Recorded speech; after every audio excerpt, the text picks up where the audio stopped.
Good afternoon. I'm Warren Crouch from the city of Bellevue, and I'm affiliated with the Bellevue Tree Board. And today we're going to talk about planting, tree pruning, and cares for tree today, and the various things that go on with it. Before you do plant a tree, there are various ordinances in place from the city of Bellevue to plant a tree, and trying to alleviate people planting trees in the wrong place or the wrong tree in the right place. Before we talk about planting trees today, we talk about two things probably ahead of time: location and investigation, which I think probably would go hand in hand. So first you want to get your locates by calling the 811 DIG. After you do that, the utilities will do a check. And usually you can tell when the utilities are all done and checked by, if you look here on the ground to my right, there is a colored paint on the ground with flags. Now the various utilities will mark it with very differences of colors of flags. This is marked for the electric and for the cable. There's no water or gas or any other utility here that would bother, and it's marked with a circle with both corresponding colors, red and orange, okay. When you see that as okay, and there's a check mark there, then that means the utilities are all checked and your location for your tree is fine. The other thing with location is when you're looking for a type of tree, the type of tree has to do with the location. If you're too close to a curb, too close to a sidewalk, too close to a building, how big is this tree? Is this tree a palm-shaped tree? Is this a tree that's columnar where it's going to go straight up? Or is this a tree that's going to spread out all over the place? There's a lot of things you have to consider on location. We do provide that information on a flyer that we have. And if you're looking for a list of trees to plant, we do have a recommended list of tree plantings in the right-of-way, which doesn't mean that you can't pick one for your own belief, what you want in your yard. We're not trying to control what you plant in your yard, but we are trying to control what's planted in the right-of-way, because it does cause many problems of monetary and physical problems on streets and sidewalks for us. So that's why we kind of control the planting in the right-of-ways. We're trying to achieve planting a different species of trees within the city.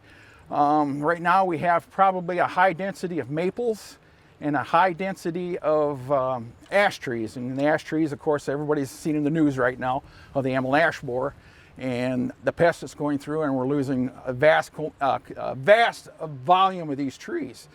If you start limiting yourself to 2 or 3 different types of variety of trees, this is what happens. You lose your tree canopy within your community. So that's why we're promoting tree diversity right now. A big craze right now, especially with maple trees right now. Everybody wants this autumn blaze, which is a beautiful tree, and it's a great tree to have. But if 90% of the people in town start putting in maples or autumn blaze maples, you're limited down to one species of tree. So, or if you get out there to look for something different, look online, go to a nursery, talk to arborists, talk to guys in tree services, talk to us. We'll give you our best opinion. There's a lot of things out there that you can choose from. After your locates are done and you've picked out a tree, we have this one here, and it's called a tricolor European beech. We've done a little research on this, and Don got a very good deal on this tree we have today. First thing we want to look at, the size of the pot and the size of the hole. Typically, if you want to plant a tree in this size of pot, you want to make it 1.5 to 2 times the width of the pot. And our next step is actually getting the tree ready for planting. The first thing we'll do, and I need to grab a little water, which I have over here. If one of my assistants here could grab a bucket for me. You always want to put a little water down in the bottom of your hole. If you have any soil that you had in there, it helps compact the soil a little bit better. B, it also provides a water source for the new roots going in. The next thing we want to do, we want to loosen the roots from the ball and from the bucket here. So you just kind of give this a little bit of a twirl like this, and sometimes you can cut the sides to get it out a lot easier, because sometimes it'll get a little root bound. Okay, Now you see, if you look at this right now, if you see this here, you can see how the roots are kind of girdled inside this root ball. You want to loosen this up, loosen the soil up from these roots. Like so. You really get your hands in there and kind of dig around a little bit. So it kind of loosens up that root. Root growth is the primary foundation for this tree to grow. You want to get this tree in here. Is when you get this into the hole, you want to determine where the crown of the root ball is. But if you can kind of see the roots coming up, there'll be kind of a bulbous area between the trunk and the roots. That is your root crown. You want that just exposed with soil. Okay, now as we're adding soil, we want to make sure we have everything very well covered. We've got a very good quality amount of dirt here, a lot of soil content to it, a lot of organic material in it, which is good for the tree, good for the roots. And a nice loose soil always settles around the roots so you don't have an airspace around it, especially when you're planting in the fall or spring. It's one of the best times to plant trees. So it doesn't create an airspace, especially in the wintertime. The frost will get into the ground, it will kill the roots. Also, if you have an airspace around it during these months of the winter especially, rodents will get in and they will eat the roots and kill the tree. So that's kind of a basic thing, is to make sure you get all the airspace out as possible, and it gives a good foundation for the root structure of the tree. So we're just going to keep on putting some soil in here as we go.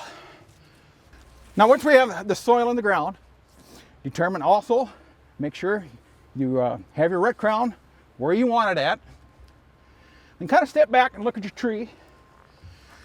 Make sure you kind of have it the way you want it standing. If it's straight or if it's leaning one way, now's the time to correct that before you add any more water or start compacting the soil around the root ball. Then we want to get down here and we want to compact this soil.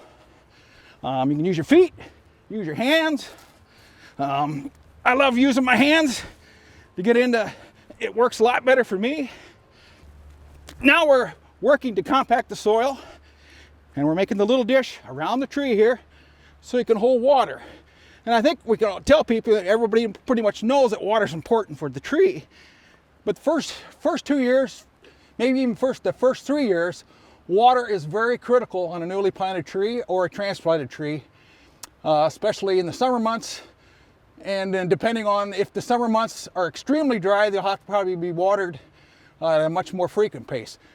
Basically right now you're looking at 2 to 3 times a week through a normal summer. If it gets dry, you may have to water much more than that. And a deep watering, you're not going to come out with a very small water can and say it's done. You're going to need 5-10 gallons of water on it during the waterings.